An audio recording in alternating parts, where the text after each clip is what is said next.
And thank you, all of you, for being here today and for making it to the afternoon. I know it's gorgeous outside, so thanks for sticking with us. Our goal with this symposium is to come together across this large landscape, share all of the tremendous work that is underway in every corner of the region, and then start to explore, where might we reasonably collaborate at this larger scale. So really pleased to have this panel here with us this afternoon. As Brian mentioned, I am the one employee of the Greater Yellowstone Coordinating Committee, which has been in existence for more than 50 years among the 4 federal land managing agencies. And so I can tell you that the boundaries between the Department of the Interior and the Department of Agriculture are not necessarily invisible. So we work together, but we are really pleased to be working with the whole group that's here, and really amazed at all the feedback we're getting. So I want to start this. We've got a 2-hour block here, and what we're going to do is I'm going to briefly introduce the panel, and then each of them are going to introduce themselves and give you some background about what they're working on in their part of the region. And then we'll have a conversation, and we need you to be part of this conversation. You all are experts in your own right. We could have hours and hours here of fruitful conversation. So let's try to roll up our sleeves a little bit and see what we can build on from the science synthesis talks this morning about what we can be doing as citizens and managers of these resources. So I will now introduce our panel, and they are sitting in the order that's on your program, just if you want to keep the faces in mind. I'll start with Jason Baldus. Jason is a member of the Eastern Shoshone Tribe from the Wind River Reservation. He received his undergraduate and graduate degrees from Montana State University in land resource sciences. He is focused on restoring bison to the reservation and on management and conservation of natural resources, including water, fisheries, and wildlife in and around the reservation. Welcome, Jason. Cole Mannix is among the 5th generation of his family's ranch in western Montana's Blackfoot Valley. With a background in biology and philosophy from Carroll College and in theology from Boston College, Cole worked in branded meats and rural economic development before joining the Western Landowners Alliance. With the Western Landowners Alliance, he works to foster prosperous rural communities and habitat by supporting the efforts of private landowners and their partners. Cole lives in Helena with spouse Eileen and son Finn. Welcome, Cole. Paul Steeler has spent much of his career initiating or facilitating collaborative processes on complex issues such as whirling disease, bull trout restoration, and game farm regulations. Earlier in his career, he staffed the House and Senate Natural Resource Committees of the Montana Legislature and worked for the Keystone Center, a nonprofit dispute resolution organization. Paul holds a master's degree in natural resource policy and management from the University of Michigan and a BA in political science and environmental studies from the University of Washington. Welcome, Paul. Scott Talbot has served as the director of the Wyoming Game and Fish Department since 2011, and he has diligently served the wildlife and people of the state of Wyoming for over 30 years. Scott is a 3rd-generation Wyoming native. He grew up and worked on the family ranch outside of Laramie. He felled timber and sheared sheep until graduating from the University of Wyoming in 1984. He is an active leader with the Western Association of Fish and Wildlife Agencies and the Association of Fish and Wildlife Agencies, recently completing a term as the president of the Western Association of Fish and Wildlife Agencies, and currently serving as on the executive committee for the national organization, the Association of Fish and Wildlife Agencies. Scott spends his spare time hunting and fishing with his 2 sons, Peyton and Luke, and he remains actively involved in the family's ranching operation. Welcome, Scott. And for the past 7 years, Dan Wenk has served as the superintendent of Yellowstone National Park. Just last week, Dan announced his plans to retire, capping a 42-year career with the National Park Service. Overseeing more than 2.2 million acres,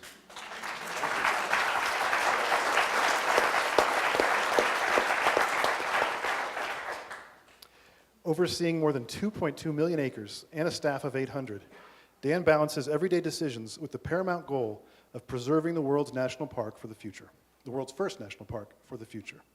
He is a vocal advocate for Yellowstone's most complex issues, including transboundary wildlife, native fish restoration, visitor use, and concessions management. Dan has a Bachelor of Landscape Architecture from Michigan State University and received an honorary doctorate in letters from Montana State University last fall. Welcome, Dan. Okay, well, let's get started. And Jason, if you could start us off with an opening statement. Zan Sikan David, Zan Bami Boy Shanga. My name is Jason. I'm glad to be here with you and share this panel. I'm a member of the Eastern Shoshone tribe from the Wind River Reservation just over the hill. For me, it's important to acknowledge the landscape that we're on here.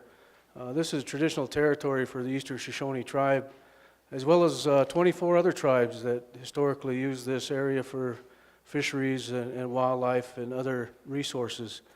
And so it's important to point that out, especially in this country where we don't learn a whole lot about Native American history in our schools. And so this large territory was recognized by early explorers and people that were moving in as a part of the Shoshone territory. And the Treaty of 1863 of Fort Bridger recognized that and established the Shoshone Reservation at 44 million acres. 44 million acres is half of Wyoming, northern Colorado, northern Utah, and eastern Idaho, and includes all of what we're in now. Because of gold and resources that were found, only 5 years later, in 1868, our reservation was reduced to 2 million acres. So within a span of 5 years, the Shoshone tribe lost 42 million acres. That's a similar story for many tribes here in the West. And so a few other important dates is in 1878, the Northern Arapaho tribe was temporarily placed at Wind River. They had struggled with the U.S. government as they were allies with the Lakotas and the Northern Cheyennes during the defeat of Custer. After the Battle of Little Bighorn, it became extremely difficult for tribes to find food and were relished to reservations. It's also important to note that Native Americans didn't gain citizenship to this country until 1924. That's less than 100 years ago. And it wasn't until 1978 that tribes actually gained religious freedom to practice our ceremonies. Our religions were outlawed up until 1978. And so we had to keep our ceremonies like our Sundance and our sweat ceremonies and many others underground. And it's we're fortunate that we are able to hold on to those today and still practice many of those. One thing that I notice when it comes to wildlife management, I consider myself a scientist. I received my undergraduate and graduate degrees from Montana State University. But what I notice in science is that we lack spirituality. For Native American people, animals are central and integrally tied to who we are as a people. Animals are linked to Native American people. I have a story about elk. In our language, we call them badia, and we call them water deer because their legs look like they're wet. And we have a story about badia and how when we used to be able to talk with the animals, that the elk had stuck a rock in its hoof. And when it was trying to remove the rock, it was striking at a tree, not knowing that it was a flint. And when it was hitting the rock underneath, it started a fire. It started the tree on fire. And the elk, now having that power, realized that he didn't need that fire. And so he looked to his relatives, the rabbit and the mouse, and realized that they didn't need the fire either because it burned their food and it burned their hair. And so he looked to his other relatives, the bear, and the bear had fur and it also burned him, but he had teeth. And so he didn't need the food to be softened. And so he looked around and he noticed that his relative, the man, was there and he was pitiful. He didn't have hair. He was two-legged and he was slow. And so he gave that fire to the man and helped to establish fire for people so that we could stay warm and cook our food. So stories like that are integral to who we are as Shoshone people, as well as many other tribes. We have stories about animals. We have a history of conservation at Wind River. We are caretakers of the land and always have been for millennia. In 1938, 26 years before the Wilderness Act, the Shoshone and Arapaho tribes established the very first wilderness roadless area that's accessible by foot and horseback. It contains over 180 lakes and several hundred miles of rivers and streams that feeds into the Wind River system. In 1984, largely because our tribal territory was reduced to the size it is, we established a game code. Prior to the game code, we had unregulated hunting. This resulted in the diminishment and the extirpation of pronghorn antelope and bighorn sheep, and as well as the diminishment of our other ungulate species. With the establishment of that game code, we were able to reintroduce pronghorn antelope and reintroduce bighorn sheep, one of the only reintroductions done by train in the Wind River Canyon. In the 1990s, we established wolf and grizzly bear management plans that recognizes those predator species as very important to our culture. We recognize and have learned for millennia from wolves and bears, as well as other predators, about the importance of hunting, about how to harvest and how to care for your young. And so my primary work has been in the reintroduction of the bison to the reservation. I had a trip to East Africa when I was 18 years old and got to witness the wildebeest migration. This was very impactful on my life because I was able to see what 1.4 million wildebeest looks like. If anybody of you have seen that, and we heard a discussion briefly this morning about that there's many other species that are part of that migration. 1.4 million animals is a lot. It's like driving from here to Casper, and that's as far as you can see wildebeest surrounding you. There are many other species involved with hyenas and cheetahs and lions and impalas and gazelles and zebras, and we can go on about the number of animals that are associated with that. What was more unfathomable for me was that that's less than 5% of what the bison was here. And after the Battle of that Little Bighorn, it became encouraged for people coming out west by train, by horse, settlers, pioneers, to kill as many bison as possible, to kill off a food source for Native American people in order to acquire those lands that we're now all in. And so when I returned from East Africa, it was important for me to try to work on a project that was beneficial to my people and to my home. And it's been 131 years since a tribal member has removed a bison or bison have been associated with either of the tribes at Wind River. In 2016, we acquired 10 bison from the National Bison Range, and from the Neil Smith Wildlife Refuge, and then last year 10 more bison from the National Bison Range in Montana. These bison are integral to cultural revitalization and also ecological restoration. Bison are life's commissary. Our entire lives at one time depended on the bison. Food, clothing, shelter, tools, and spirituality were centered to the buffalo. It would take 14 to 18 hides to make one lodge. All of the parts of the bison were used. We used the stomach, which bison has 4 of, to cook our meals. We ate the liver and the kidneys and the liver and the heart to prevent scurvy, because those organs contain the essential minerals necessary to prevent nutrient deficiency. The hooves are melted down to make glue and to make glasses to prevent snow blindness. Horns were used to make cups and spoons and bowls.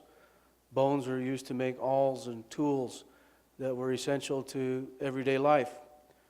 The hair, every part of the animal was used. Ecologically, they're very important as a keystone species. Certain birds need the hair to put in their nests to reach the right incubation temperature to hatch their young. The mountain plover, the ferruginous hawk, and burrowing owl are all listed as species of concern. All are important species and depend upon that bison. Lepidopterans, salamanders, reptiles, many species, including cultural plants, are important because of the bison. Their unique dust-bathing behavior or wallowing creates microdepressions in their habitat, important for water accumulation. A lot of the plants that are associated with those wallows were used by Native American people for foods, tools, and medicines. And so, ecologically, bison are incredibly important. They're also very important for Native people to be able to utilize again. Our languages are disappearing. We have problems with suicide. We have high teen pregnancy rates. We have lots of issues on our reservation amongst our young people. And so it's the hope that these bison will help us in healing from the atrocities of the past. So by being able to put buffalo back on our reservation is a step to take in healing. Ecologically, we hope that we can manage bison as wildlife someday. The fact that we manage 6 of the 7 ungulate species on our reservation, including the wolves and bears, is testament to the amount of work that we've been able to accomplish on the reservation to help in healing. Being able to access those animals for food is also very important. We know bison is more important as a food source than many other foods that we eat. They're higher in protein, lower in cholesterol, and higher in proteins and minerals than many other meats. So getting back to that diet is also very important. We have high heart disease, we have high rates of diabetes, and many other issues from the removal of that food and other foods from our diets. So as a Native American people, these animals are integral to who we are. Our ceremonies require some sacrifice when we go into those to pray. And it's the hope that if we sacrifice a little bit today as managers, as people who live on the landscape, that we can begin to take care of these animals in the way that they used to take care of us. And that's the very important step. Collaboration has been key to what we've been able to accomplish at Wind River. And so I'm very, very thankful to sit on the stage here with people that are in management positions. The U.S. Fish and Wildlife Service has been instrumental in providing trust responsibility to the tribes on management of fisheries and wildlife.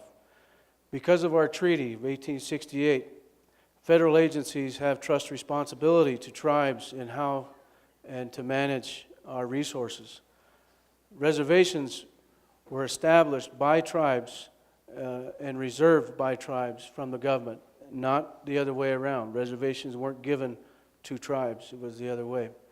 And so we have yet to see our federal agencies live up to that trust responsibility. And so I'm glad to be able to sit up here and encourage our managers to reach out to tribes and to uphold that federal trust responsibility when it comes not only to fisheries and wildlife and natural resource management, but also healthcare and also issues that we face with oil and gas extraction, management of water, and management of many other aspects of daily life. And so with that, I'll go ahead and pass the mic and look forward to hearing from the other panelists and further discussion. Thank you.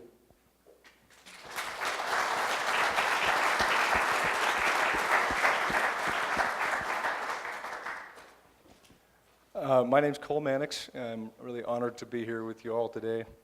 I'm with Western Landowners Alliance, and I'm from the Blackfoot Valley, as David said.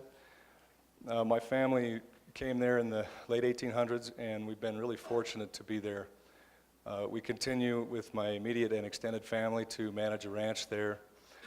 And we've always felt that the working landscape that we're fortunate to be a part of is not exclusive at all with wild things and wild places. And so the ranch now supports 6 families, and we've we're a cow-calf operation. We do some forest management. The entire place now is under four separate easements.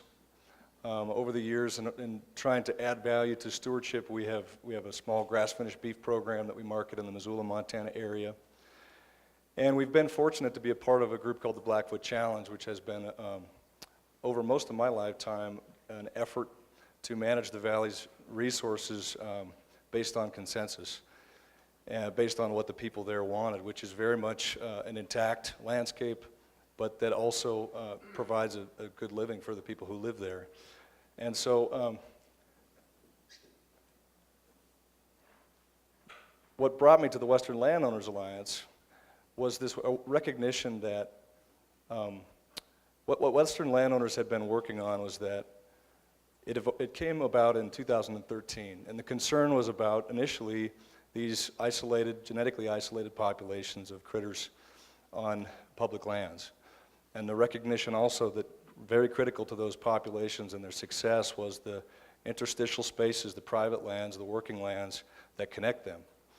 And so Western Landowners Alliance evolved out of an effort to say, what on those, if we were to look at those lands that are still intact, ecologically intact, what is going right there? And in order to know that, in order to know how those landscapes are not currently fragmented, in order to know how those landscapes that are still well managed are the way they are, the landowner perspective in the conservation discussion is really critical. And so we formed a membership of conservation-minded landowners across the West. We're based in Santa Fe. I'm based in Montana. We're a small staff of 6 people and advisors and contractors. And our effort our mission is essentially 2 things. It's sustaining working lands and also sustaining the habitat and the connected landscape that wildlife need, both game species and native species. And so our effort is there's basically 3 things that we do. There's a certain amount within existing policy within existing statute that it's possible for landowners to just continue to work together to get better as stewards of the landscape. And so we work really hard through tours, through webinars, through convenings to exchange management information, whether it has to do with soil health or mitigating conflicts with elk and grizzlies and wolves, whether it has to do with public lands management issues. We're just a network of folks of practitioners that is trying to figure out how do we take care of things. So that's one thing we do. The second thing we do is related to telling our story, and so we do op-eds and we do films, and we end up sitting at tables that landowners perhaps have not often sat at, discussions about conservation and about what the public's interests are that are really important. And so we're in that way we're sort of an ambassador for the working lands perspective, for what people are experiencing on the ground in trying to maintain intact private lands. And then the third thing we do is that we try to influence policy at both state and federal level so that it can better support stewardship. In some ways it certainly does, and in other ways there's barriers. As we continue to recognize that the landscape is multifunctional, it's not just meat and wheat, but we're talking about a home for biodiversity, we're talking about ecosystem services, we're talking about just natural beauty. As we recognize better and better that the landscape is multifunctional, we have to figure out how the economy can support that multifunctionality, because it has made us pretty one-dimensional, I would say. And so how can people who spend their education and their time and their passion to learn about what makes ecological health, how can those people bring their skills back to the working landscape to take care of things? So that's a lot of what Western Landowners Alliance works on. I would say that what that looks like is trying to, as the landscape continues to change, and as we deal with continuing variability in climate and volatility in markets, we need to be able to adapt, and we need to be flexible on the ground, and that sometimes is difficult, particularly in this mixed public landscape, public-private landscape. And so that kind of adaptability and, as you said, it's intrinsically a collaborative process. at the watershed scale. And so how can we better support that place-based collaboration? And then on the other side, how can we find the revenue streams? How can we find the economic supports that will allow for good stewardship moving forward? So what I wanted to leave you with is to just imagine how we often think about the threats that are presented whenever a corridor is identified, and you look at the way the Western landscape is with its mix of public and private ownership. We often first think about what are the threats to this corridor remaining intact. And so the corridor is identified, and that process is often led by scientists and agencies and NGOs. And then we say, what are the key threats to this corridor remaining intact in the future? We talk about conservation easements, we talk about limitations on development, we talk about limitations perhaps on public lands grazing, we talk about wildlife-friendly fencing, and then we create a plan, often led by scientists, NGOs, and agencies about, okay, what are the restrictions that are needed? It's often recognized that we need to have funding for conservation easements and wildlife-friendly fencing, but often not realized. And then oftentimes, then the next step is for ranchers and the energy industry to protest. And so what we would like to encourage is that what if we did that a little bit differently? What if we looked at a corridor and a migration and these intact private lands and said, what is working right here? And how do we actively support that? First of all, how do we engage landowners from the outset? How do we make sure we do that? Second of all, how do we make sure that there's funding for these tools like conservation easements and wildlife-friendly fencing? And third, how do we create a package of economic incentives that allows people to invest their time and resources in connectivity? How do we create a package of incentives such that this wildlife species on the landscape is not bad news, but is rather an opportunity for a landowner to pay attention and to cultivate that connected landscape? The way I think about it a lot is that throughout my growing up, we're always talking about weeds on the ranch, and we've always been encouraged to think about, rather than kind of extermination of every weed that pops its head up, how can we look at the whole system and say, what I really want to do is make the soil healthier, and I want to increase the diversity of my species. And so rather than having a sort of a pesticide threat-oriented mentality, how can we have a solutions-oriented, proactive compost mentality about, I'm going to go foster what I want to see on the landscape? And I think that's really the challenge that we're faced with when it comes to working lands and this topic of migrations and connecting the many jurisdictions that are part of the Western landscape. Great. Thanks, Cole.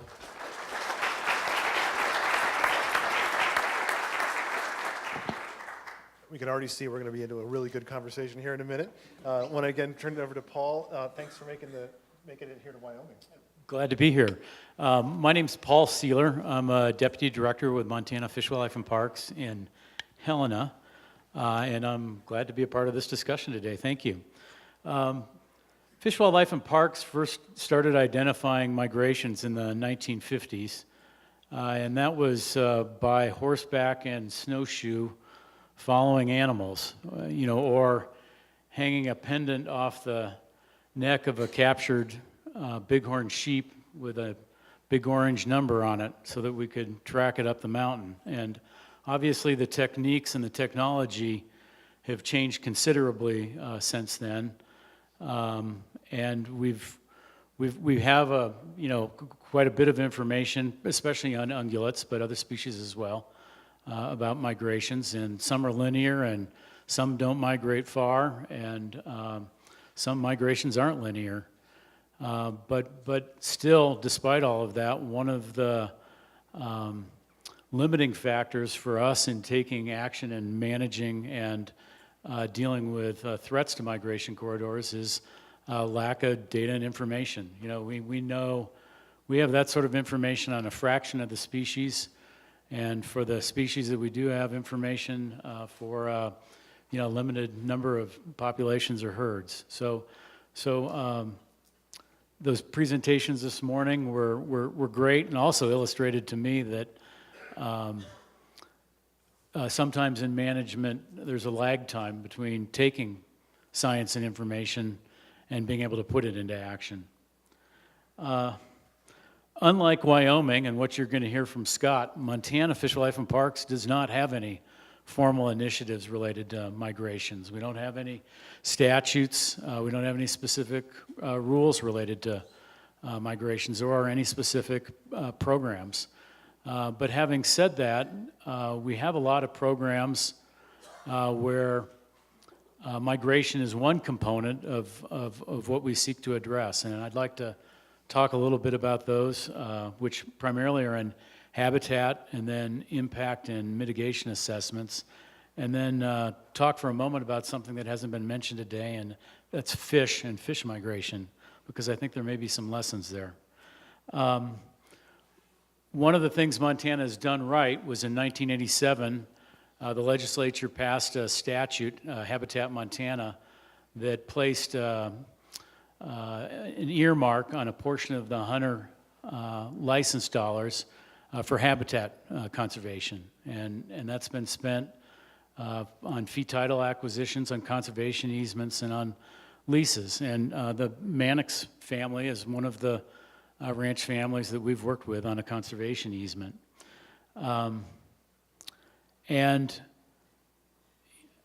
That program amounts to a bit over $5 million a year right now that we have used to leverage federal funding and private donations and private money. Just turning to the greater Yellowstone ecosystem, we started initially by acquiring wildlife management areas in the Yellowstone with Dome, in the Madison with Bear Creek and Wall Creek, and the Gallatin, and then over on the east side of the Gravelies. And we've got about 70,000 acres in wildlife management areas that were primarily acquired not for migration, but for winter range and to address game damage issues. Not the overt purpose, but the result of those was the conservation of winter range that was the terminus of ungulate, primarily elk migrations from Yellowstone Park and the Gallatin area into especially the Madison, and I'd like to talk about the Madison for a moment. Those wildlife management areas established kind of a beachhead of conserved lands, which over the next 30 years provided an opportunity for the department, the Rocky Mountain Elk Foundation, the Montana Land Reliance, and others to working with ranch landowners, working lands, establish conservation easements that limited future development and subdivision. And so, I mean, where we stand in the Madison now is that with most of the critical land in that Madison Valley, that's winter range and the terminus of that migration is conserved. And, again, we were aware of the migrations, but that wasn't the purpose of the program at the time, and I think that's kind of the way things have worked for us. Another wildlife species I should just mention in the greater Yellowstone, and it comes with its own challenges, is bison. And I think that's an example of maybe where we don't want to be in the future with other wildlife migrations. I don't see bison migrating down onto the plains anytime soon. What we've done with Yellowstone bison is expand the range. We've increased tolerance and allow bison now to leave the park and to move down to Yankee Jim Canyon on the Yellowstone side, and then over to Horse Butte and up the Taylor's Fork drainage on the West Yellowstone side. And I think that that's the reality of what you can do at this point with bison. And to me, that stands out as maybe an example of where we would like not to be with other migrations 40 or 50 years from now. So impact assessment and mitigation. The department has programs working both in energy transportation and in subdivision, and I'd like to hit on each one of those. And those are aimed generally at wildlife habitat, of which migration corridors are a component depending upon the location. Since 1990, 1.3 million acres of previously undeveloped land has been developed into housing in Montana, and I don't think that's going to change anytime in the future.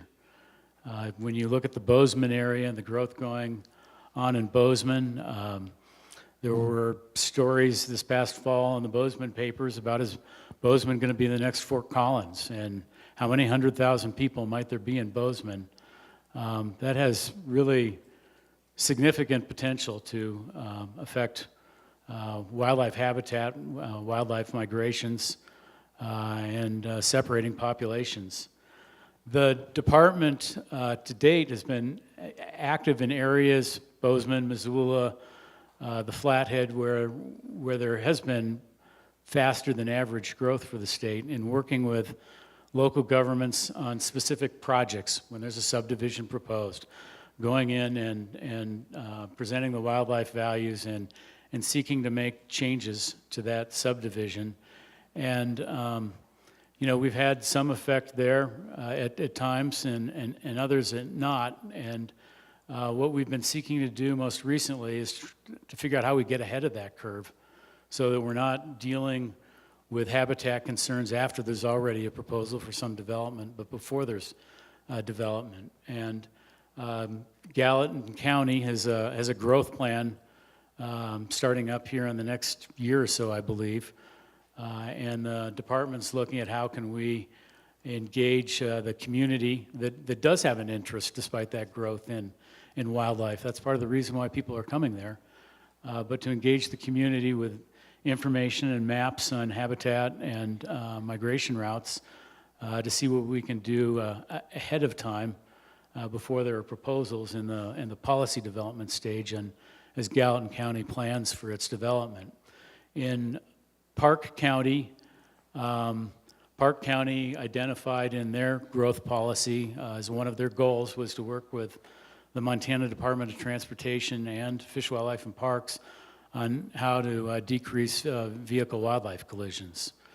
So some success there in Park County. Madison County requires developers to access and use the department's GIS habitat layer on habitat. So some success there with Madison County as well, but a long ways to go on trying to get on ahead of the curve and being proactive rather than dealing reactively with the proposals that have already come along. Second arena then is transportation.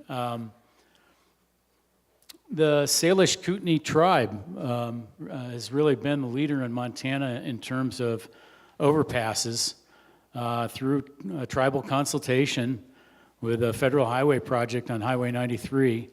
They were able to establish some overpasses in some key places within the reservation, and then also work in what was traditionally Salish Kootenai land down the Bitter Route to modify a highway project there as well.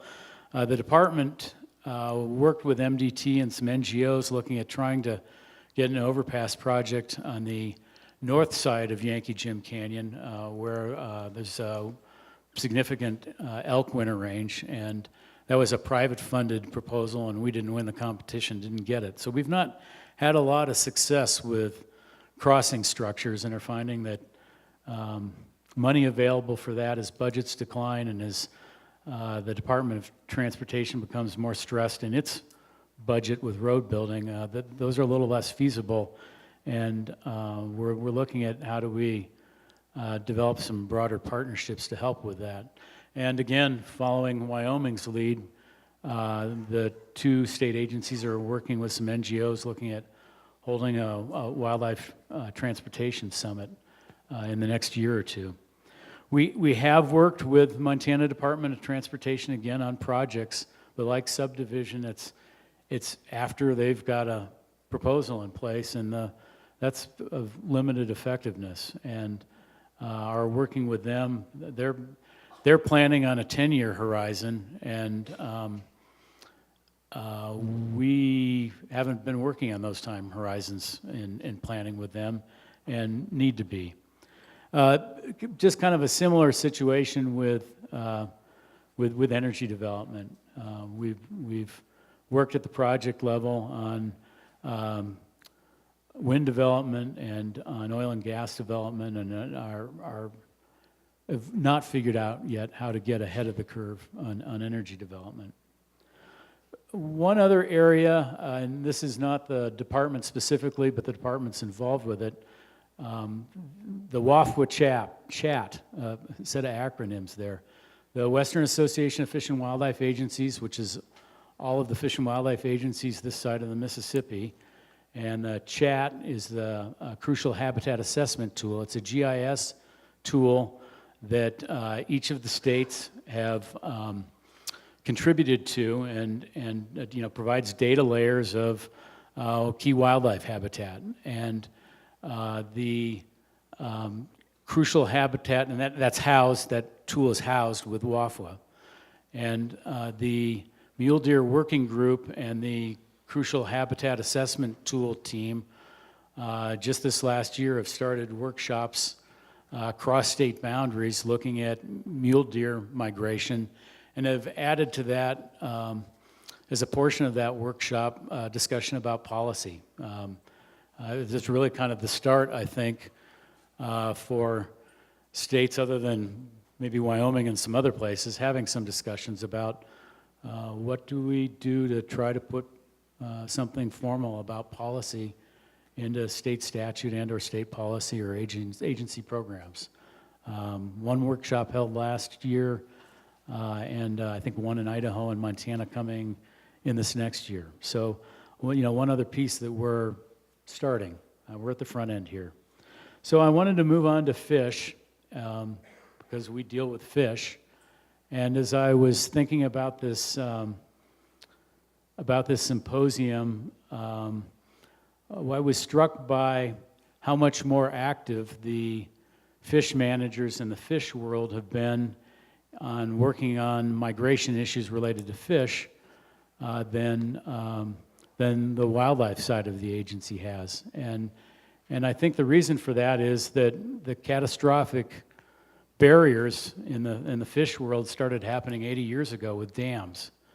And the significant impacts in the fish world happened decades ago in the way that I don't think they've really happened yet in the wildlife world. We don't have a Calgary or a Denver or a Salt Lake in Montana or Wyoming, and haven't had the impacts with transportation systems and with developments at just a much larger scale, but they have in the fish world. And what's resulted from that in the fish world is way more active management.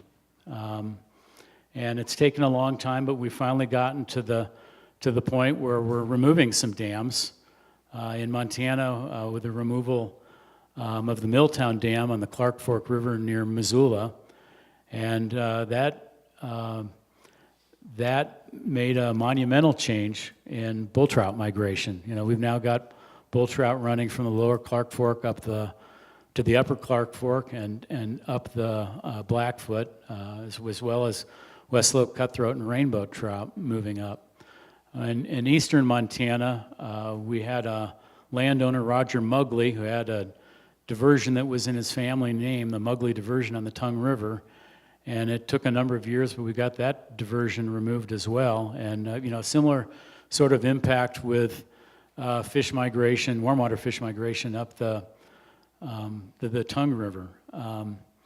A different sort of example, Cabinet Gorge Dam on the Idaho-Montana border where Idaho Fish and Game and Montana Fish and Wildlife Parks work together to physically move fish over the dam to try to maintain that migratory behavior and that fish population. And then on the kind of the reverse side on fisheries, fisheries is the point where they're not only looking at removing dams, but they're putting structures in order to create refugia for, in the trout world, to prevent hybridization with exotic species. And on eastern warm water fish world, it's to prevent predation by exotic species. So you've got an exotic issue there that managers are managing to avoid that hybridization, and or that predation by applying structures blocking migration. So I hope that 50 years from now we've found a way to maintain most of the migrations we have right now.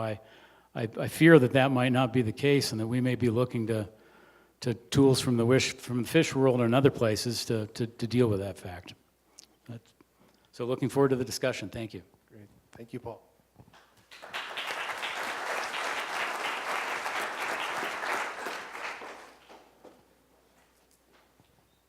Scott, thank you so much again for being here. We know that your staff, who are our key partners working with all the time, are not mainly present. We've got a competing event, but we're really grateful that you were able to attend. Thank you very much. It's a pleasure to be here. And I guess I would like to start off commending those presentations this morning. I think that the work that those people have done, Brian and Dr. Middleton and others, that's fascinating stuff in my world. And you look at that and you look at where we as a state have been for a long time. And I'd just like to commend those folks for excellent, excellent work. And obviously, there's much, much more of that work that needs to be done. Wyoming has been looking at migration corridors literally for 70 years. And it's pretty easy to document back into the 50s, the work that was done with elk and antelope. But we're also a state that lends ourselves to big game migration corridors. Obviously, as Paul mentioned, fish are important, and avian species migrate as well. But just due to our topography, our geology, the weather, wind patterns, snow patterns, in Wyoming, we have been observing large migrations for many, many decades. And certainly the Hoback to Red Desert, or what we refer to as the agency, the Sublette mule deer migration is phenomenal. The work that has been done there is phenomenal, and I would say that work in a lot of ways is very surgical, and because of the information that has been collected on that particular migration path, it's put us as an agency in a very, very good position, and I will get to that a little bit later. But we also have migration that was mentioned this morning, pronghorn antelope coming out of the Grovant, and you just have to define that kind of stuff as fascinating. To see those antelope move from Grand Teton National Park clear down to the Red Desert, and where they go and how they do that, wow, that is really, really cool stuff. And we can go back and see where our personnel actually followed those antelope through those passages on horseback. And so there's been a long culture of documenting those migration patterns in Wyoming. And certainly in certain parts of the state, that's passed down from generation to generation of employee. And I can remember showing up at a new duty station and being taken out and shown where there are large letdown panels along major highways in Wyoming, and said that we created these letdown panels to allow pronghorn antelope to pass through here, and it's now your responsibility to make sure that those panels are down when antelope migrate, and they need to be put back up to accommodate the needs of lessees or private landowners once those migration paths once those migrations are completed. And obviously, we've had some very big issues in Wyoming. You look back to the winter of 1984, 83, 84, the Red Rim controversy, and blocked passageways for, and I don't know that you'd necessarily call those migration patterns, but nomadic antelope that were prevented from drifting with winter events obviously was a huge issue in our state. It's also interesting to me to look at migration, and in Wyoming, I think some of that migration almost might be mythical. There's very, very few references to some of the migration patterns, even back into history, that folks think were actually there. Obviously, some of it is anecdotal. There's a lot of it that is observed that we continue to work on, and fortunately, we've also scientifically documented a lot of the migration, or some, I would say, some of the migration in Wyoming. But there's also cases where we're pretty sure that we have lost migration. And I would point to Interstate 80 and the Platte Valley and what has happened to mule deer there. And not that our forefathers didn't attempt to do that, but at that time they didn't know that mule deer would not walk through narrow boxes under the interstate. They fenced that interstate, and our predecessors tried to bait those deer under the interstate. And I think those migration patterns might be historically lost. And that's one of the issues that we continue to work on as an agency, is looking at I-80 in particular, and if there's anything that we can do to bring those migration corridors back. But certainly we have some very unique corridors in Wyoming. You heard this morning that the sublet deer herd, 200 miles, that's the longest of anywhere in the lower 48 states. And you've also heard that technology has really allowed us not only to closely track and document the habitats that those animals are using, but also the time and the areas of use. And as we document, delineate, and define those migration corridors, one of the keystones to us was, what about these stopover areas, and how much time particularly mule deer spend in those stopover areas, and the importance of those. And it's also interesting to look at those and see how many of them overlap critical winter range for different species, core areas for sage grouse, and those types of things. So obviously, the more research that we do, the more information we collect, the better decisions we are able to make. And in working with many of our partners, and I mentioned several of them already, obviously Dr. Middleton and Joe Reese, Hall Sawyer has done a bunch of work, Joel Berger, and obviously the co-op, and many agencies and organizations have helped in that. And we continue to look at that. We have several projects going on with elk migration in Jackson, Cody, and Dubois, and we're very interested in mule deer in the Platte Valley and Sheep Mountain, and obviously continuing the work in both the Wyoming range and the Sublet range as well. There was reference this morning to the commission policy, and the commission in 2016, looking at the migration information that I mentioned here and other places, wanted to know how to prioritize migration corridors, those habitats, those areas, and what actions to take. And the commission policy that came out of there basically directed us to move forward, prioritize those areas, but do so in a collaborative manner, and engage our publics, whether they be private landowners, land management agencies, NGOs, whoever, do a threat assessment, a risk assessment, and then take the appropriate action as we move forward. And obviously, there's two approaches to that. One is what we have done with the Wyoming Department of Transportation, and I look to the early work of one of our employees, Bill Rudd, and one of his counterparts from WYDOT, John Edkins. And if you look back at Nugget Canyon and literally the perhaps tens of thousands of deer that were killed on that highway over the years, and all of the attempts by YDOT and Game and Fish to look at that. And I think we looked at it and studied it for 15 or 20 years before we finally came to the conclusion that we needed to fence that and put in underpasses that were suitable for deer. Now you look at that, and based on that work from those individuals, the mortality on that stretch of highway is almost non-existent. Very, very successful.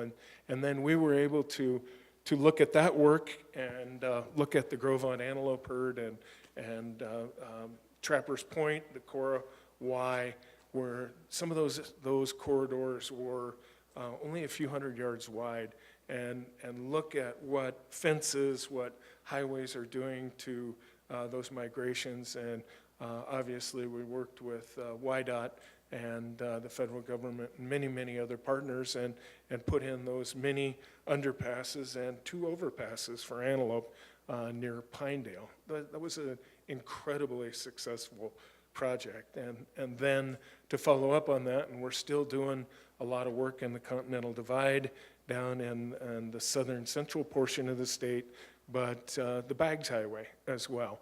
And that's an area where we were seeing excessive highway mortality from migrating mule deer.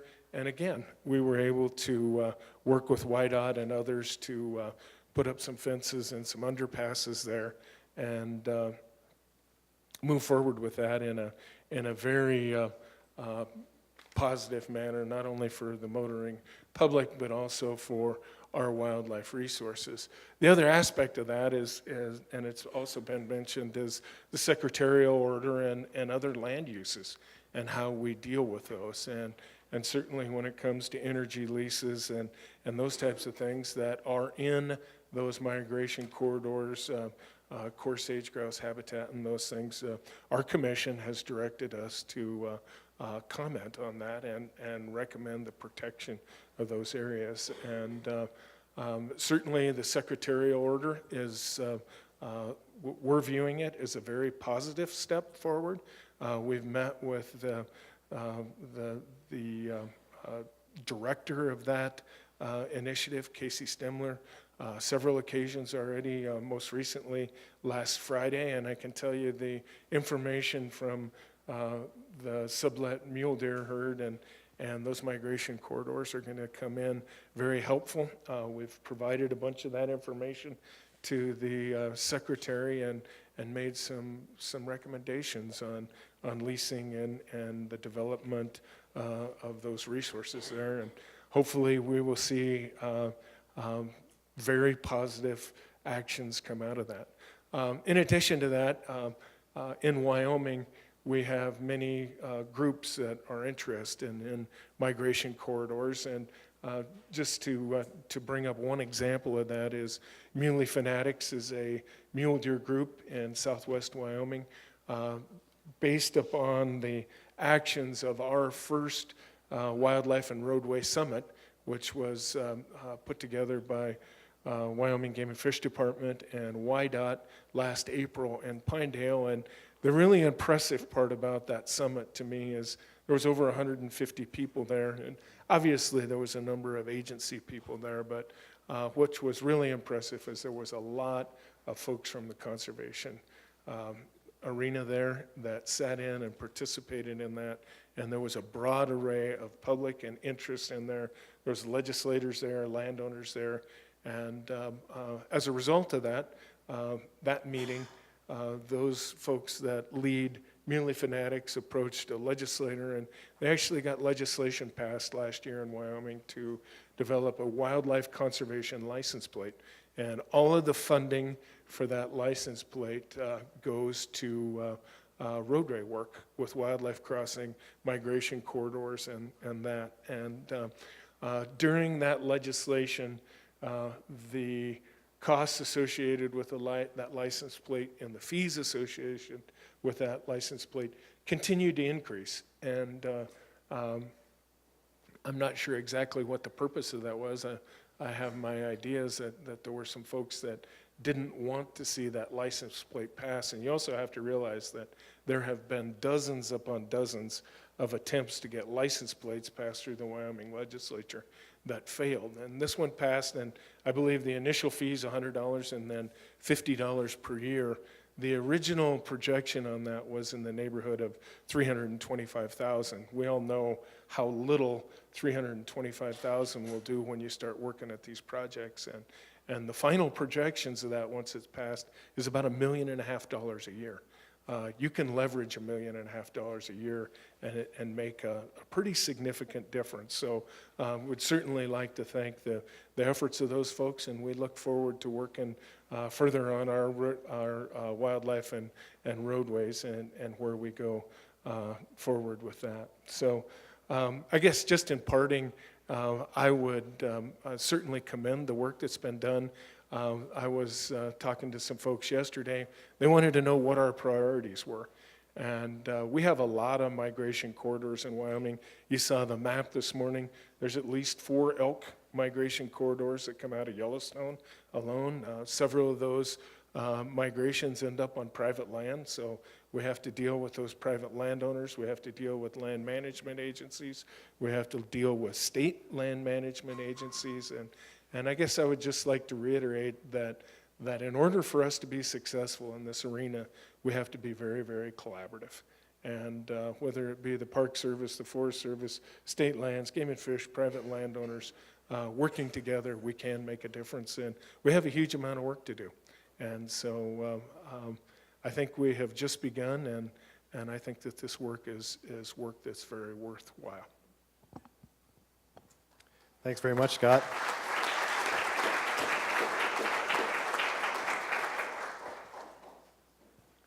Take it away, Dan. Good afternoon. I'm Dan Wank.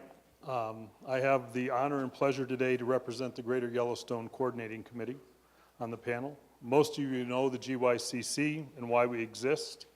Arthur gave you part of our mission statement this morning. And as you've seen today, this is an ecosystem that we describe in many different ways. But I'll use this. Over 16 million acres of public land, managed by 4 federal agencies, 3 state agencies, many private landowners that intersect with local communities, county governments, and advocacy groups and stakeholders, with at times competing missions and goals, but often with complementary goals, especially around wildlife management. Things in the ecosystem can get complicated and contentious, and often do.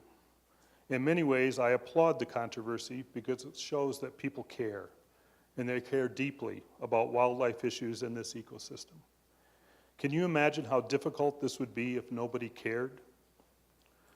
I believe the opportunity that exists for the federal family in the ecosystem is to establish ecosystem goals around wildlife and migration, then work to accomplish them within each agency's mission. I also think we've been successful in that goal, and we will continue to work to become even stronger on that commitment because it's the only way we'll be successful. In Yellowstone National Park, our mission is to preserve cultural and natural resources unimpaired or unharmed for the benefit and enjoyment of people. With wildlife, we do this by preserving native species and the ecological processes that sustain them, while attempting to minimize human intervention. At times, this can be difficult. As you have seen today and in earlier presentations, because the park is not large enough by itself to preserve processes, such as long-distance migration or dispersal, it is primarily mountainous without many of the lower elevation valleys historically used by many ungulates to sustain themselves during winter. Also, jurisdictions and philosophies on management change for some animals as they seasonally migrate into and out of the park. For example, there's a high visitation with habituation to non-threatening people in the park. While there are hunting and multiple land uses outside the park, in addition, there's a lack of tolerance for some species migrating or dispersing outside the park, such as bison, due to concerns about diseases such as brucellosis that could be transmitted to livestock and people, competition with livestock for grass, human safety, and property damage. Despite these challenges, there have been many successes in conserving and restoring migration corridors in the Yellowstone area. with more opportunities to continue this success. There is lots of public land in the greater Yellowstone ecosystem in the region is less altered by human activities than elsewhere. Also, the various federal and state agencies have similar missions, including the preservation of sustainable wildlife populations for multiple uses. Just as importantly, there's a strong ethic of wildlife conservation by private landowners in the area that has spanned many generations. In addition, numerous non-governmental organizations are active in habitat protection and restoring migration corridors, while American Indian tribes are becoming more involved in the Yellowstone area. Furthermore, the national public cares deeply about what happens in the region, and as a result, there's a growing tourism economy and support for wildlife. These common interests have led to the development of partnerships working together across jurisdictional boundaries to conserve and restore migration corridors in several areas. My hope is that the conversations we have today advance these partnerships and continue this success. This year, Secretary of Interior Ryan Zinke tasked federal agencies with improving habitat quality in western big game, winter range, and migration corridors. He emphasized working with the states to advance shared conservation goals, reduce local conflicts, enhance user enjoyment, and avoid undesired impacts. These efforts could include additional coordination of management and research, the sharing of data and expertise, as well as working together to enhance movements of animals through transportation corridors and developments.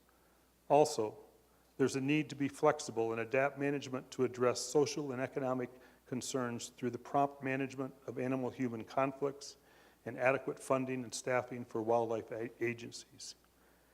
In closing, I'd like to thank you for attending, your concerns about wildlife and migration corridors, and how we can work together to keep this as a preeminent wildlife management area, not only in the nation, but the world. Thank you. Thanks, Dan.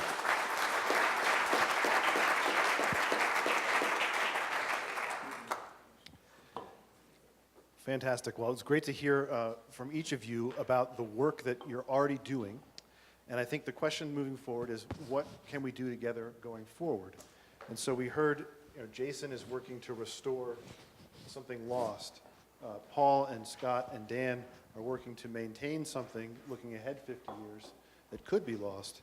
And to connect to this morning's panel, Arthur made a call for prioritization and assessment.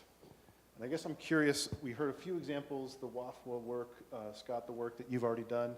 I guess I'm curious to what extent you feel that you have tools for prioritization and assessment, and if you do, can they be applied across the greater Yellowstone scale? First half of the question. Second half of the question, Cole, and how do you keep in mind your pesticide and compost analogy of bringing forward support and rallying support for meeting that prioritization and assessment action? And we'll open that up. It's just an easy one, right? Absolutely. Prioritization. I actually visited with some folks yesterday about prioritization and how we're going to move forward with prioritization. And I guess I would frame that in that the assistant to the secretary asked us last week, and I think that the states will be requested in the very near future to send their priorities to the secretary, and hopefully there will be some funding and some support for those priorities. And how are we going to prioritize that on a state basis? I think we'll need to look at the amount of information that we have on those, the risks and the threats to those corridors, and certainly I would say that in areas in the state where there's very, very low potential for oil and gas development, other disturbance, those would probably fall out as a lower priority, and areas where we have high potential for that, high potential for other disturbances, we'll probably prioritize those. But we'll have to evaluate those on a case-by-case basis as we move forward.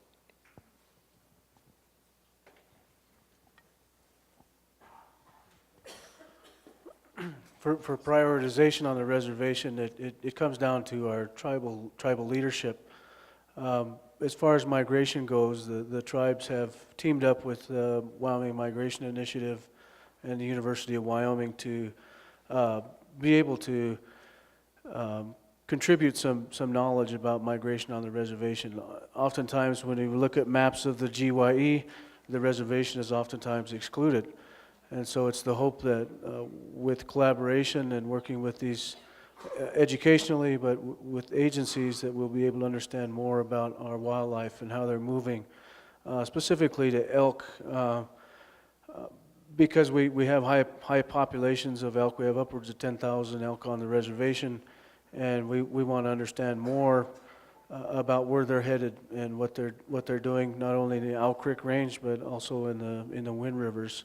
And I think that that information could be very valuable. But also looking at our pronghorn antelope and mule deer as well, that there's very little information there. And it's the hope that we can generate some revenue to support our law enforcement. We have, I think, 3 game wardens that work for the tribal fish and game. Our reservation is the same size as Yellowstone, so imagine if there were only 3 game wardens or law enforcement officers patrolling Yellowstone. It's a large chunk of land and a lot to be aware of, and so the more we understand about our wildlife movements, the better we'll be.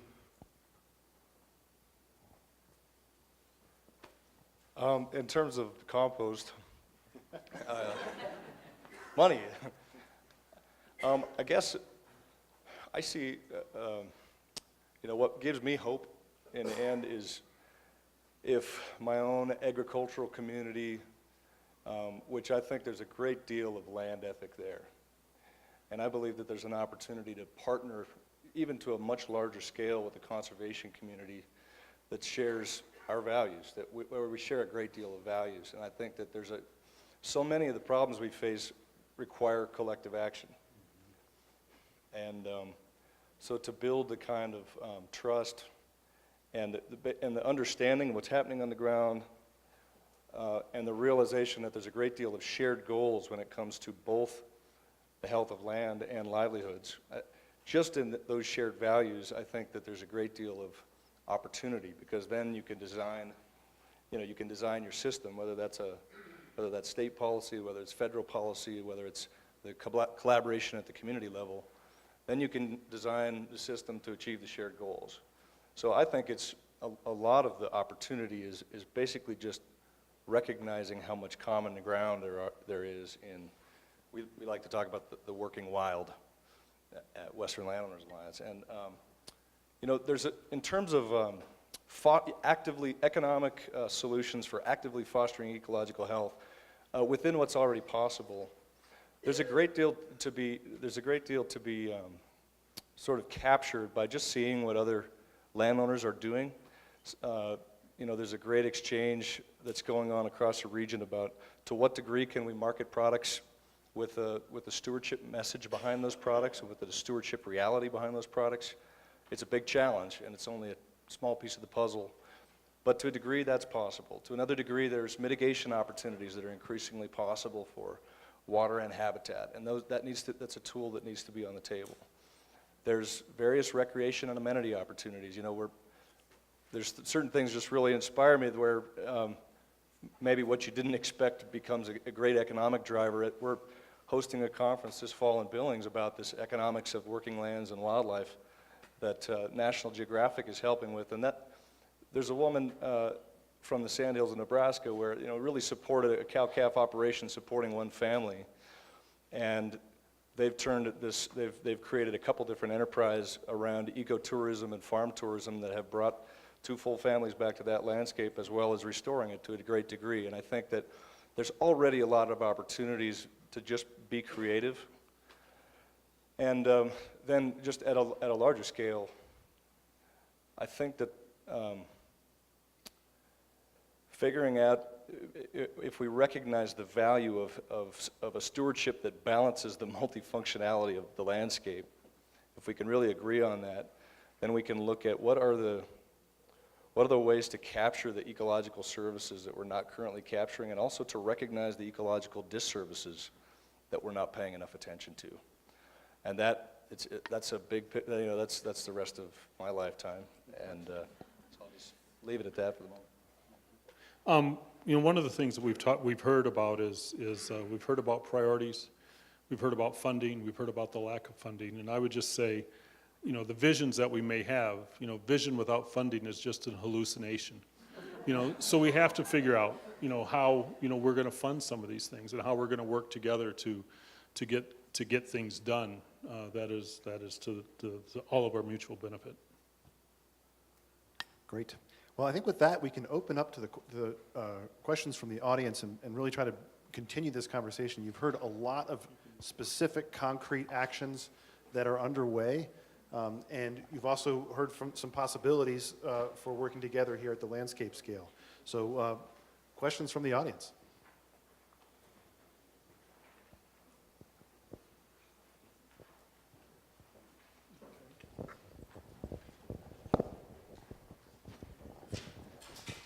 So I'm wondering if you have any tools that help facilitate collaboration, and I'm thinking specifically of some of the science we heard this morning. Is there one central place where all of you can access new data, which I think, of course, is helpful to keep you up to speed, but also I think make sure we don't lose any institutional knowledge that folks may have as time goes on?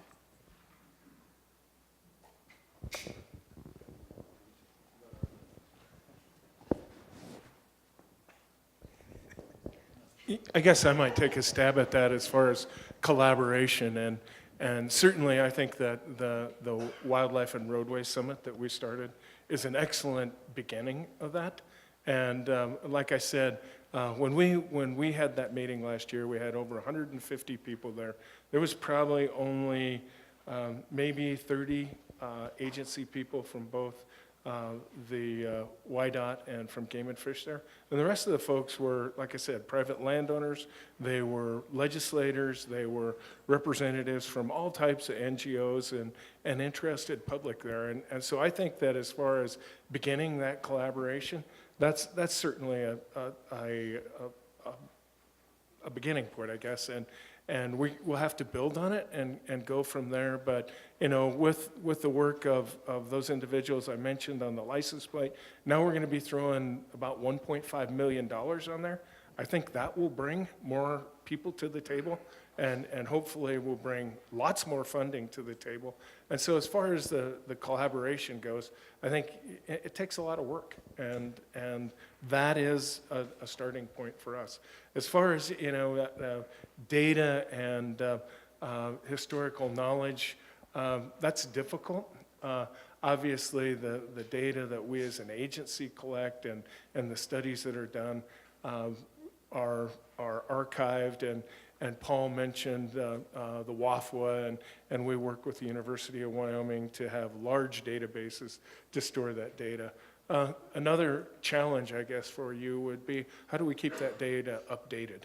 And I think that is one of our challenges, is that you saw a whole bunch of really neat information this morning. There's a whole bunch of stuff out there we don't know yet. And there's some of the stuff that we think we know is going to change through time. And you've heard about climate change and those types of things. And there are changes out there all the time. And keeping up with that is probably going to be as big a challenge as tracking that data through time. Yeah, I would just say in terms of the fish and wildlife information available, Google WAFWA chat, and that will take you to a mapping of, at a gross scale, Fish and Wildlife Agency data and information. In terms of the research we saw today, I don't think that's housed in any of our agencies. And as Scott pointed out, I was struck this morning by the plethora of new science and the challenge involved in translating that to the field and to existing programs into actions to take advantage of it. That's a challenge. So I just was going to add in, if I could. I'm with the Wyoming Migration Initiative, and one of the things we've worked to do over the last 5 years is to bring a lot of the data that has been collected online. And so there's currently at the Migration Initiative site, a migration viewer that houses most of the GIS, and eventually we'll have data on some of the older historical data sets as well. But you can go into that site and you can access and visualize the various animals that were marked and plot those on maps to get some more information. And then we're also trying to eventually archive some of the corridor information, Brownian Bridge analysis that have been done of the various corridors as well. So I think there's 35 data sets that are currently there. We've worked with the Game and Fish through their permitting process. So in the future, those will be stored there. That's housed and managed by the Wyoming Geographic Information Science Center at the University of Wyoming and is accessible through the Migration Initiative site. So that was Bill Rudd from the Wyoming Migration Initiative, and I guess a question for you, Bill, is that platform available for data beyond the state of Wyoming? And also, does it include vehicle collision data? Yeah, so there is some of the work that Corinna has done, or Generous, I always pronounce her name wrong, so forgive me a millionth time. But she's produced a nice statewide map with using Department of Transportation data, looking at crash and wildlife collision data. And so there is a map there that you can bring forward as a data layer. There's a series of other data layers in terms of herd units and hunt areas that the Game and Fish has, et cetera. So currently we only have Wyoming data in there. We're very open to having other data sets that might overlap with adjacent states. We created this project in a way that we're more than willing to share what we've done and how we've done it with other states if there's an interest or organizations to share that and have that. I'd be glad to have that conversation with folks, but currently there's Wyoming data in the database. Great, thanks. And I just would add one last thing. We consider ourselves, I think it was mentioned earlier today, as kind of caretakers of the data. We don't own it. And so you can't access the data directly. You can visualize it and look at it and plot it. But in order to get a raw data, you'd have to go to the individual data owners to ask and request that. So I have a question, or at least something that has been on my mind lately, and I'm looking for the group to maybe give me your thoughts on it. So Mary Erickson on the Custer Gallatin National Forest based out of Bozeman, and we're in the midst of revising our forest plans. So we're at the point where we're getting a lot of public comment and a lot of thoughts from the public about how we manage that national forest into the future. And obviously, one of the great things in this area is everyone's concerned about wildlife and wildlife connectivity and how do we preserve what people value so much. And just yesterday, I was meeting with my forest planner and my wildlife biologist, and we were pondering the fact that as people gave us comments on forest plan revision and how to protect wildlife corridors, that more people talk more about connectivity or corridors.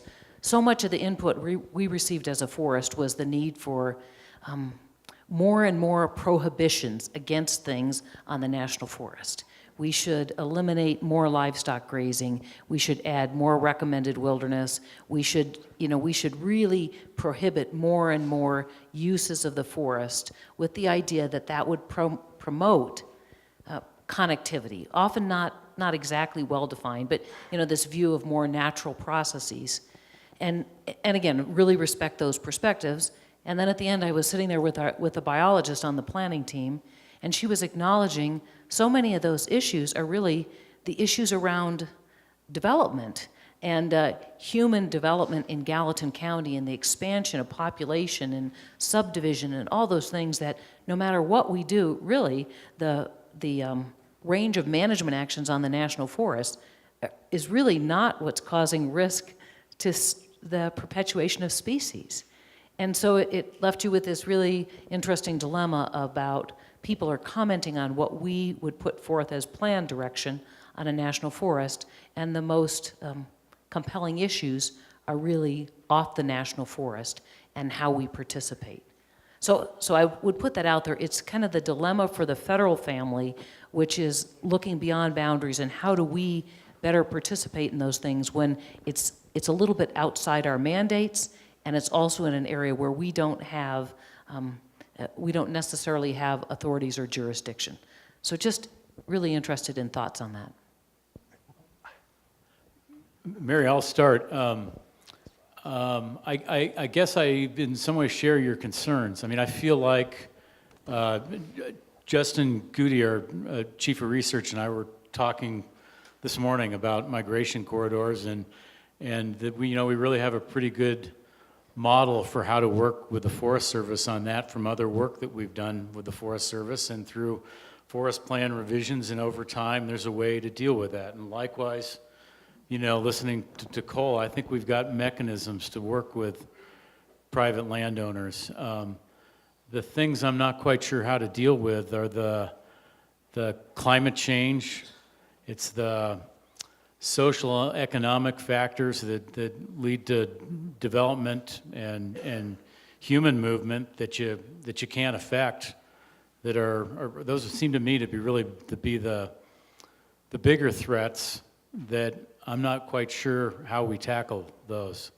But the land management stuff, whether it be public land or private land, and even transportation within the existing state of the highway system. I think there are mechanisms there that I feel like I know where to start with. But those things that are broader, nationwide, international trends, those are the ones that worry me, and I'm not sure what to do. I would just say, with respect to that, you can't legislate ecological health any more than you can outlaw climate change. And so I think it's first of all, just the recognition that often it's not this particular allotment holder's management on this allotment that is the elephant in the room. It's anthropogenic pressure on the resource overall. Just that acknowledgement is incredibly helpful. And then I would say that I think there's a great deal of, watershed by watershed and area by area relationships between landowners and the forests are very, as you know. But I think there's a lot of great examples of working together to build in as much flexibility, given that parameters and objectives are met, as possible. And the more landowners can say, okay, I recognize that we're looking at the grass, we're looking at the soil, we're looking at multiple use, but I'm trying to also respect the increased presence of predators in this area. So I'm trying to work around that. And so I need flexibility to manage to meet these objectives. I think there's just only a certain, additional prohibitions can only get us a certain ways. We've got to figure out what actually works and then support that.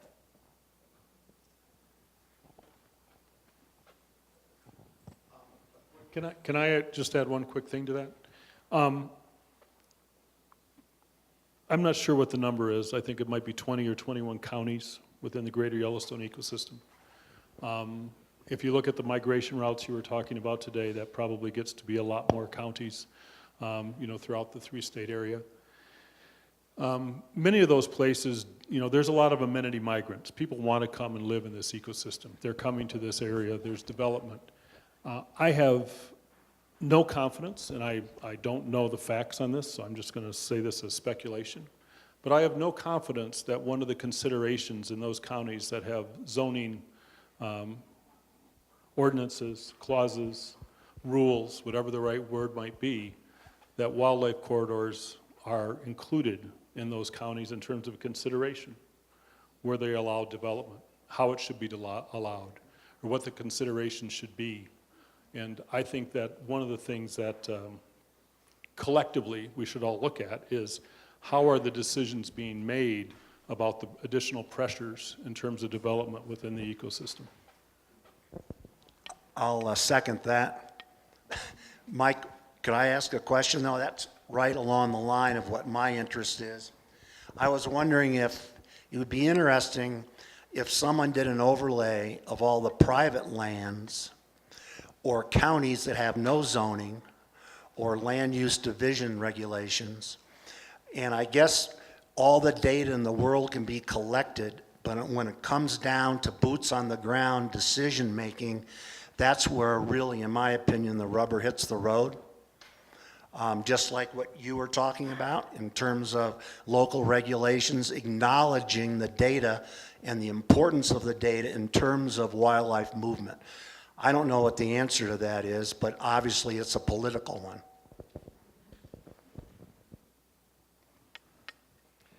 Should I go ahead? Other questions? Yeah, please go ahead. So kind of just picking up on this thread, so I managed a ranch for a long time now. I have a question. I want to preface it with this, though. I managed a ranch that was, our goal was to increase wildlife habitat and conservation. And the ranch had been managed that way for nearly a century. It was a place the last grizzly was killed in Colorado, for example, is where they released lynx. So it's a wonderful habitat.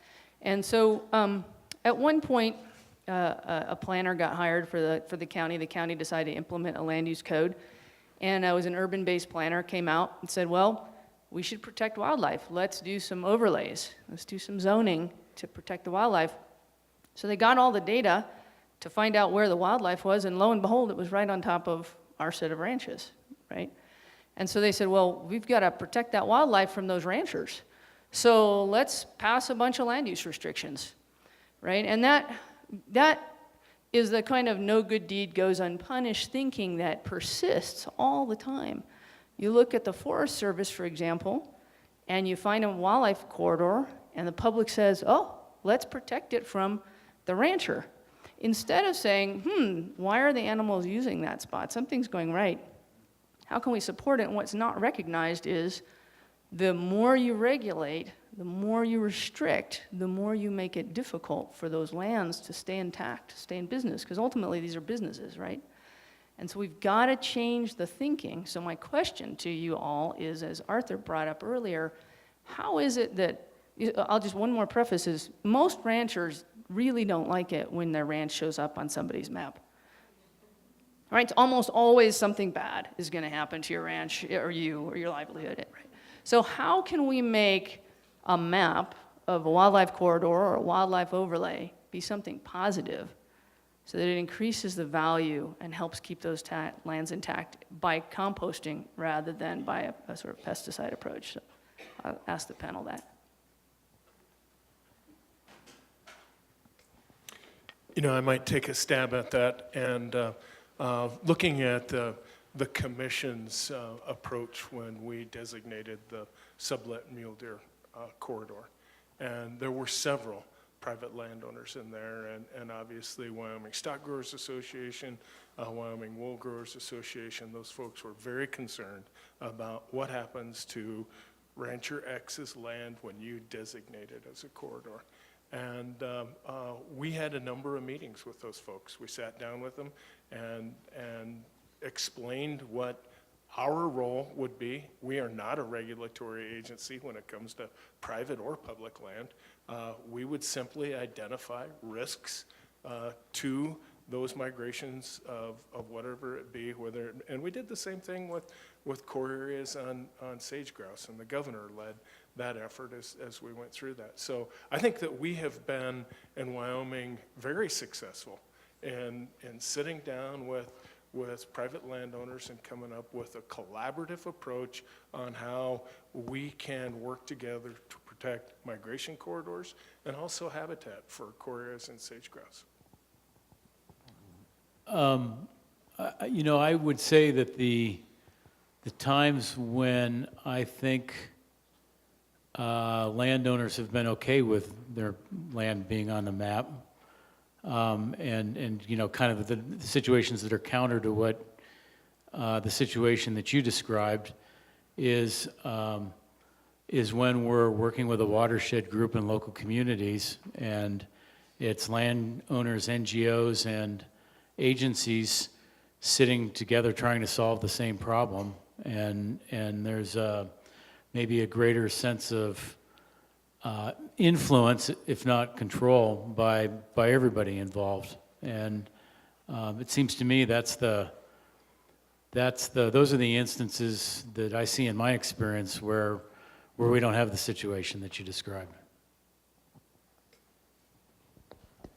I might Sorry, yeah, I don't want to. Go ahead, Go Mark. ahead. Yeah.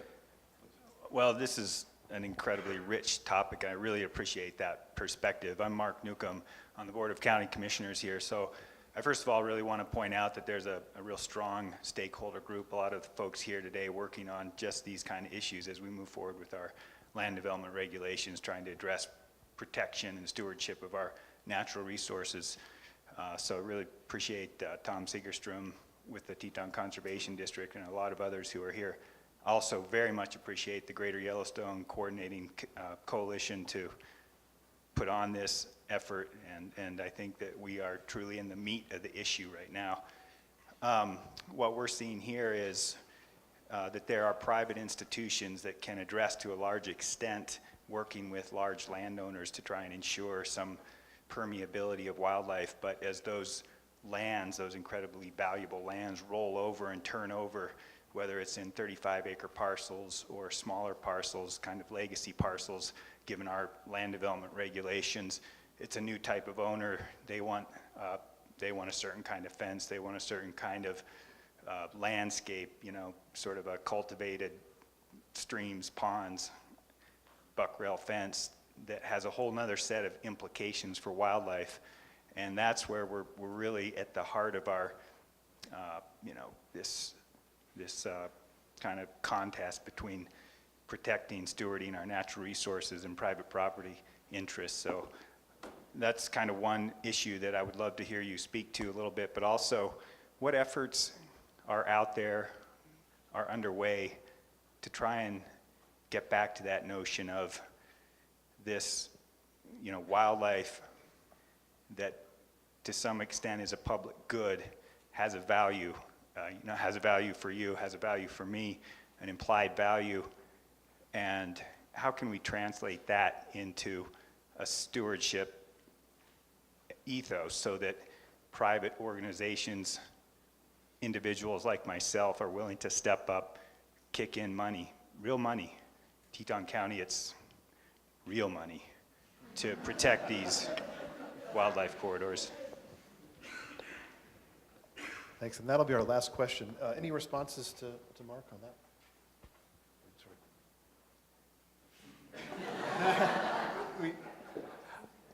I guess I would just say that just along the lines of, as you know, a corridor is designated, and it's really important that as it's designated, there's buy-in from the local community, as you said. It depends on the process of how you go about the discussion, right? And if people come to this, if they come to the topic of a corridor from a perspective of pride, that it's there, and pride in their place, then it just starts you off on the right foot. And then, as you said, I mean, I think you said vision without any resources to accomplish that vision is delusion. And so a package of hallucination, sorry. And so what is the package of incentives that allow this to be good news? And so, you know, I might just kind of sidetrack for a moment to say that in Montana, what we constantly hear from watershed to watershed is that not wolves, not grizzlies, but elk are people's most, it's the strongest source of contention because of the population being over-objective in many areas. And it's a really difficult problem. There aren't any easy solutions. The perspective of the landowner, it costs money. That forage, the elk are in direct competition with their livestock, but it also makes it difficult to rest the soil and the grass, and rest period is critical. And when in our particular case, you know, the Western Landowners Alliance, we're dealing across a wide region, and so the state laws obviously are very different. But in Montana, the public, for the public, landowner tags as a non-starter. And so elk cannot be an economic opportunity in the same way that they can be in other states. And so, you know, we are doing certain things to address that. One, Montana has proposed this hunters advancement program, and it's basically a training program to familiarize kind of an elite hunter group with a perspective of not only the ethics of hunting and the history of you know, how this has worked with North American wildlife, but also with private lands and and working lands. And it's a way for when a landowner gets called by somebody interested in access, and somebody can reference that certification, that a landowner can have some confidence that that person will be not only respectful of the property, but a capable hunter. And that's sort of a private solution, but that only goes so far depending on where you're at. If you're in very rural Montana and central eastern Montana, that only goes so far. And so hunting then is even a limited tool. So there's been a lot of discussions within the Western Landowners Alliance. Is there some kind of habitat lease that could take place, perhaps within the Farm Bill, so that the AUMs that elk are taking off of the landscape could be compensated for? And it does something to sort of help recover costs, but it doesn't get you to the question of rest, and it doesn't get you to the question of carrying capacity for the resource. And so sometimes a package of incentives that might include a stewardship lease, it might include allowing that a low property tax goes along with active management for wildlife and ecosystem health. So it might have to do with property tax incentives. It might have to do with really looking at this GYE region under the context of RCCP. But somehow there needs to be funding for wildlife-friendly fencing. There needs to be funding for if these populations are going to increase, and if that's going to be a good news for landowners, certainly there has to be some kind of economic piece to that.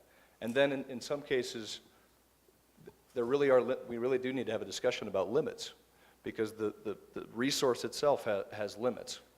And so I'm not going to wander off too far on that, but just to say that some form of incentive so that an increased presence of wildlife is not simply a threat.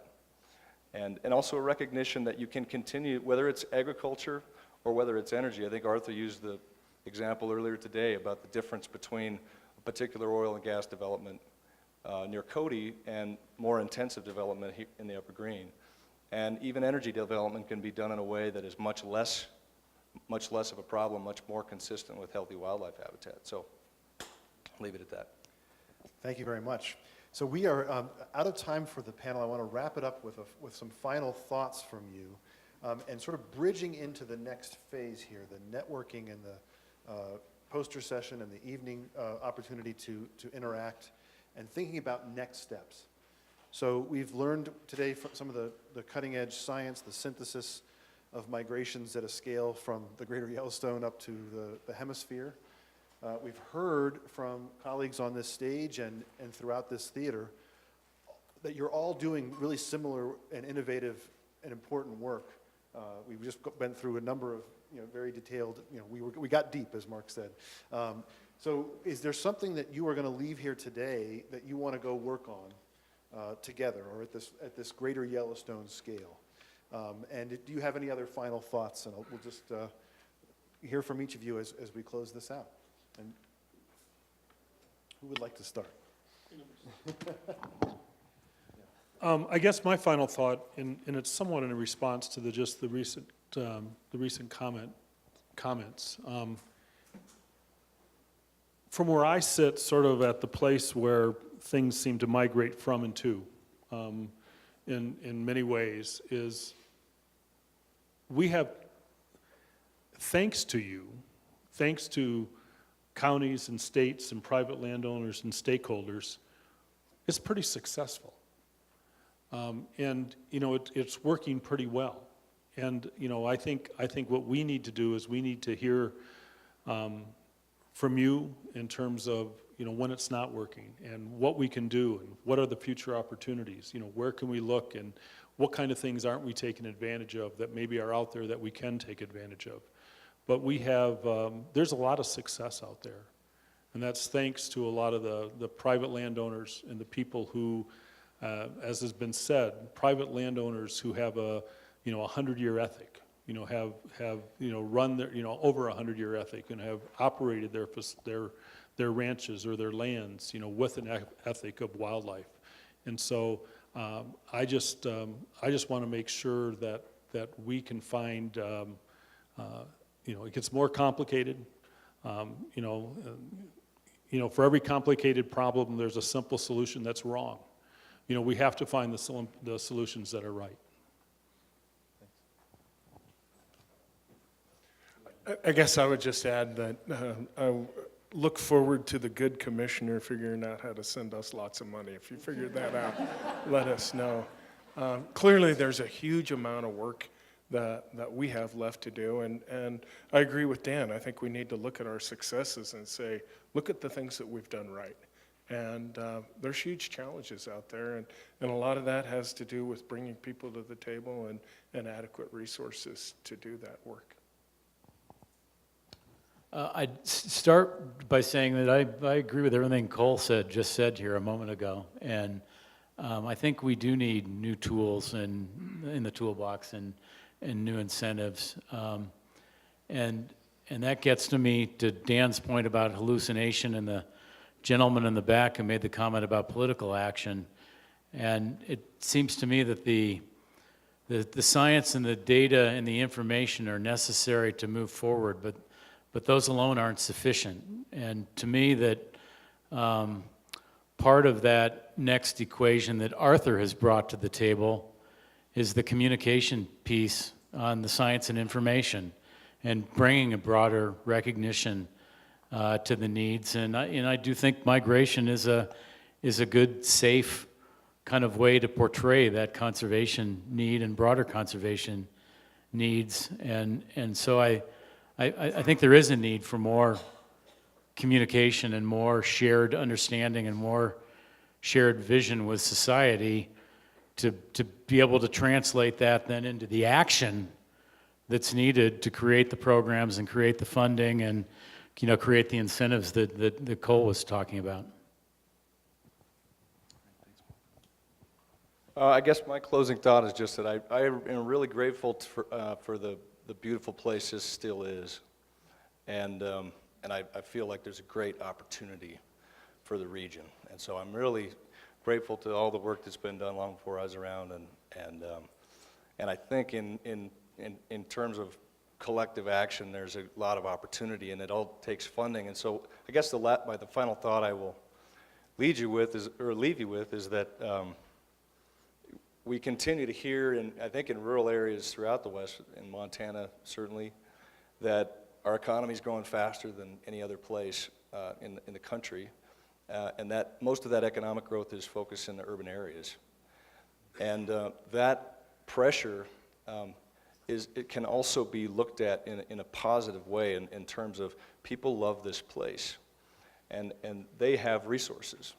And I think we need to get creative at the state and federal level and local level to engage those resources. If we can acknowledge that it costs something to keep land intact, then we can look for these, then we can really, design these mechanisms to marshal those resources to not only to private lands, but to collaboration across private and public boundaries. And so I guess I would just look for this. The growth can be perceived very negatively, and in the long run, it's limited. It has to be limited, but it's also a sign of a great deal of interest and love for the landscape, and I think we can build on that common affection.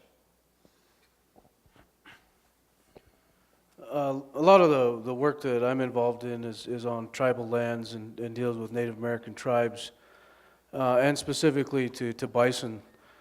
But I'm often reminded that, bison and Native Americans have a similar story. We're now on remnants of our once former vast territories. And buffalo used to take care of us, and now it's time for us to take care of them. And I think that tribes can set the stage for management of bison as wildlife on tribal lands. But we see that bison everywhere we go. It's on our flag. It's on all kinds of logos. It was recently named as a national mammal. But we still don't see that guy running around on public lands. And so I think tribes can really set the stage for that. And it's the hope that that can happen at Wind River. It's happening in other places in tribal lands. And, I think that eventually we'll be able to collaborate more with tribes and work closely with federal agencies. Dan Wank and I, a year or so ago, had a conversation about taking Yellowstone bison to Wind River. and tribes in Montana are working to establish quarantine facilities to be able to distribute those bison to other tribes. And so, you know, the work is moving forward, and it's the hope that, you know, we can see bison managed as wildlife. It's the only ungulate that isn't, unfortunately, outside of parks and refuges and private landowners. So that's the work that I'm going to continue to focus on, even though, you know, water and fisheries and elk and all these other species are incredibly important. We should be reminded, though, that we're the pitiful ones. We have 2 legs, we don't have hair on our bodies, and we don't have sharp teeth, so stay humble. Thank you so much, and let's give a round of applause to this panel.